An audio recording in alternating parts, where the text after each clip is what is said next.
शरद पवार माझ्यासाठी कालही आदरणीय होते, आजही आहेत आणि उद्याही राहतील, असं स्पष्टीकरण अजित पवार गटाचे आमदार सुनील टिंगरेंनी दिलंय।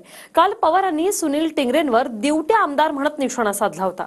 शरद पवार काय म्हणाले होते आणि टिंगरेंनी काय स्पष्टीकरण दिले पाहूया।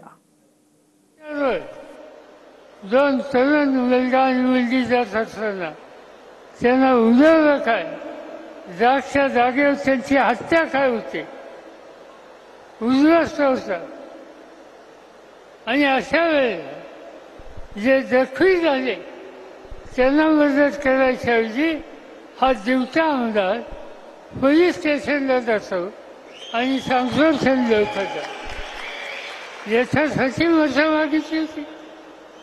मतं मागितली ती राष्ट्रवादीच्या नावाने मागितली, मतं मागितली शरद पवारच्या नावाने या ठिकाणी मतं मागितली आणि लोकांनी श्रद्धेने मतदान केलं।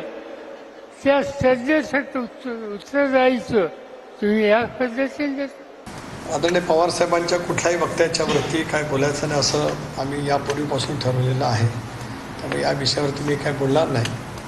एक मात्र मी नक्की सांगू शकतो की पोलिसांचा नुकताच जो अहवाल आला किंवा चार्जशीट जी काय दाखल झाली त्याच्यामध्ये सुनील टिंगरेंचा सहभाग कुठेही नव्हता हे पोलिसांच्या अहवालामध्ये आहे, एवढं मात्र नक्की आहे।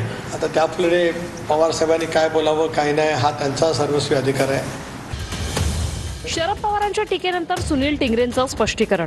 शरद पवार माझ्यासाठी कालही आदरणीय होते, आजही आहेत आणि उद्याही राहतील। शरद पवारांना माझा कान पकडण्याचा अधिकार आहे। शरद पवारांना प्रत्युत्तर देणं मला शोभत नाही।